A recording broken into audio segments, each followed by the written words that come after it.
தமிழ்நாட்டில் ஆருத்ரா, ஹிஜாப், ஐஎஃப்எஸ், ஏல்பின் போன்ற நிறுவனங்கள் அதிக வட்டி தருவதாக கூறி பொதுமக்களிடம் இருந்து முதலீடுகளை பெற்று ஆயிரக்கணக்கான கோடி ரூபாய் மோசடி செய்துள்ளனர். இது தொடர்பாக பொருளாதார குற்றப்பிரிவு போலீசார் தனித்தனியாக வழக்கு பதிவு செய்து விசாரணை மேற்கொண்டு வருகின்றனர்.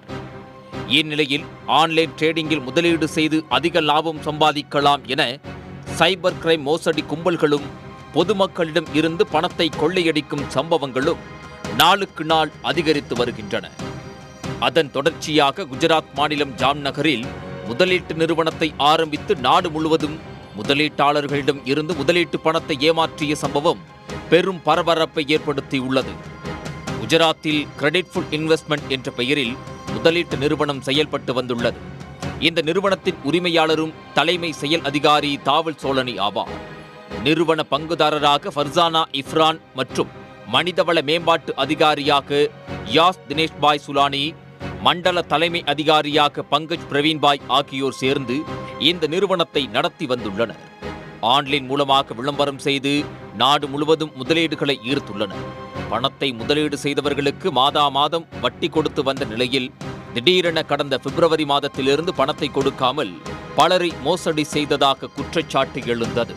அந்த வகையில் சென்னையிலும் பலர் பணத்தை முதலீடு செய்து ஏமாந்தது தெரிய வந்துள்ளது. பாதிக்கப்பட்டவர்கள் சென்னை காவல்துறை ஆணையர் அலுவலகத்தில் முதலீடு தொடர்பான ஆதாரங்களுடன் புகார் அளித்துள்ளனர். புகாரின் அடிப்படையில் குஜராத்தைச் சேர்ந்த நிறுவனமான கிரெடிட்ஃபுல் நிறுவனம் மற்றும் அதன் நிறுவனர் தாவல் சோலனி, மண்டல தலைமை செயல் அதிகாரி பங்கஜ் பிரவீன்பாய் உள்ளிட்ட 5 பேர் மீது சென்னை மத்திய குற்றப்பிரிவு போலீசார் வழக்கு பதிவு செய்துள்ளனர்.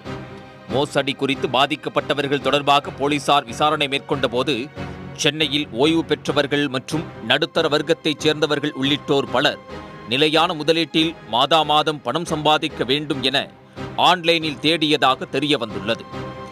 அந்த அடிப்படையில் குஜராத்தைச் சேர்ந்த கிரெடிட்ஃபுல் இன்வெஸ்ட்மெண்ட் என்ற நிறுவனம் குறித்து ஆய்வு செய்துள்ளனர். பிரபல பத்திரிகைகளில் சிறப்பாக கட்டுரைகள் வெளிவந்த காரணத்தினாலும் சிறந்த நிறுவனம் என ஒன்றிய அமைச்சர் விருது வழங்கியதாலும் கிரெடிட்ஃபுல் முதலீட்டு நிறுவனத்தின் மீது நம்பிக்கை வைத்ததாக முதலீடு செய்தவர்கள் தெரிவித்துள்ளனர். இந்த நிறுவனத்திடம் அணுகிய போது கடந்த 2019ஆம் ஆண்டிலிருந்து குறைந்தபட்சம் 1 லட்சம் ரூபாய் முதலீடு செய்ய வேண்டும் என கூறி பல்வேறு திட்டங்களை அறிமுகப்படுத்தியதாக தெரிவித்துள்ளனர்.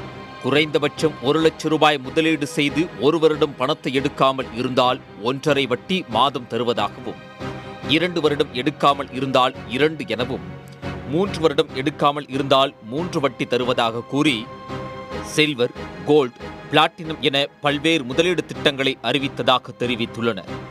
இதனை நம்பி பலர் அதிக பணம் சம்பாதிக்கலாம் என முதலீடு செய்ததாக தெரிவித்துள்ளனர். மேலும் சிலர் குஜராத் சென்று நிறுவனத்தில் உள்ள நிர்வாகிகளை சந்தித்து முதலீடுகளை மேற்கொண்டதாகவும், அவர்களுக்கு முன்தேதியிட்ட காசோலைகளில் வட்டி மாதா மாதம் கிடைக்கும் வகையில் நிறுவனம் ஏற்பாடு செய்து கொடுத்ததாகவும் தெரிவித்தனர். சிறிது காலத்திற்கு பிறகு ஆன்லைன் மூலமாகவே இந்த முதலீடுகளை மேற்கொண்டதாக தெரிவித்துள்ளனர். இவ்வாறாக 3000க்கும் மேற்பட்டோர் இந்த நிறுவனத்தில் முதலீடு செய்ததாக தெரிய வந்துள்ளது. தாங்கள் முதலீடு செய்து சில வருடங்கள் மாதம் 1ஆம் தேதி வட்டி வங்கிக் கணக்கிற்கு வந்ததாகவும், அதற்குண்டான டிடிஎஸ் உள்ளிட்டவைகள் பிடித்தம் செய்யப்பட்டு வருமான வரி சான்றிதழ் ஆகியவை அளிக்கப்பட்டதாகவும் தெரிவித்துள்ளனர். இதனால் கிரெடிட்ஃபுல் முதலீட்டு நிறுவனத்தை நம்பி குறைந்தபட்சம் 1 லட்சம் முதல் அதிகபட்சம் 1 கோடி ரூபாய்க்கு மேல் பலரும் முதலீடு செய்ததாக தெரிவித்துள்ளனர். இவ்வாறு முதலீடு செய்யும் பணத்தை பங்கு வர்த்தகத்தில் கிரெடிட்ஃபுல் நிறுவனம் மொத்தமாக முதலீடு செய்து லாபம் சம்பாதித்து அதன் மூலம் தங்களுக்கு மாதம் வட்டி பணம் தருவதாக நம்ப வைத்ததை அடுத்து பலரும் முதலீடு செய்து ஏமாந்ததாக தெரிவித்துள்ளனர். இந்நிலையில் திடீரென கடந்த பிப்ரவரி மாதத்திலிருந்து மாதம் வட்டி வருவது நின்றதாக குற்றம் சாட்டியுள்ளனர்.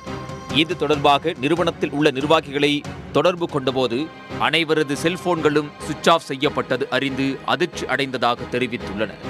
கிரெடிட்ஃபுல் அறிவித்த திட்டங்கள் அனைத்தையும் செபி நிறுவனம் தடை விதித்ததால் இனி வட்டி பணம் வராது எனவும், விரைவில் பொதுமக்கள் செய்த முதலீடுகளை திருப்பி தருவோம் என நிர்வாகிகள் தரப்பில் தெரிவிக்கப்பட்டதாக தகவல் வெளியானது. ஆனால் நீண்ட காலமாகியும் முதலீடு செய்த பணத்தை திருப்பி தராததால் சந்தேகம் ஏற்பட்டதை அடுத்து புகார் அளித்ததாக தெரிவித்துள்ளனர். கடந்த ஆண்டு நவம்பர் மாதத்திலிருந்து குறைந்தபட்ச முதலீட்டு பணம் 5 லட்சம் ரூபாய் செலுத்த வேண்டும் என நிறுவனம் அறிவித்ததாகவும் தெரிவித்துள்ளனர். இதன் மூலம் பலரும் அதிகபட்ச முதலீடுகளை செய்து ஏமாந்திருக்கலாம் எனவும் பாதிக்கப்பட்டவர்கள் தெரிவித்துள்ளனர். ஏற்கனவே குஜராத்தில் இது தொடர்பாக பாதிக்கப்பட்டவர்கள் 500க்கும் மேற்பட்டோர் புகார் அளித்ததன் அடிப்படையில் வழக்கு பதிவு செய்யப்பட்டு நிறுவனத்தின் மண்டல தலைமை அதிகாரி பங்கஜ் பிரவீன்பாய் கைது செய்யப்பட்டிருப்பதும் போலீஸ் விசாரணையில் தெரிய வந்துள்ளது. நிறுவனத்தின் உரிமையாளரான தாவல் சோழனி உள்ளிட்ட முக்கிய நிர்வாகிகள் துபாயில் தலைமறைவானதும் தெரிய வந்துள்ளது.